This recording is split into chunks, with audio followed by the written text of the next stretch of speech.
razones para hacerle un soy el que muerde la manzana en el nombre de mi padre, de mi madre y de mis hermanas.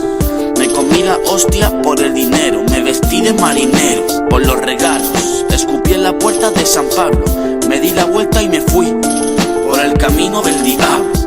Guardé el traje en lo más fondo de mi armario. 9 años después estoy pensando en quemarlo, por el paciente que se opera y se recupera, y las gracias van a Dios y no a la enfermera.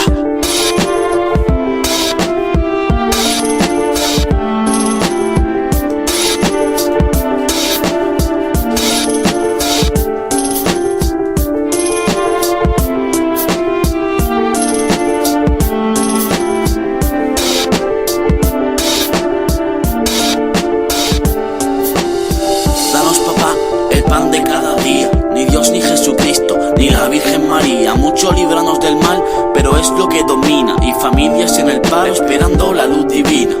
Cuando sus vidas cuelguen de un alambre, seguirán pensando en ti, pero morirán de hambre. ¿Dónde estás? ¿Dónde estás? Que hablaremos de hombre a hombre. Sal aquí, sal aquí. Si es verdad que existes, en verdad Padre de realidades, te doy dosis. Antes de creer en ti, prefiero el apocalipsis. Vosotros solo mentís, no me expliquen los porqués. Filósofo en el cuaderno, que le jodan a Aristóteles.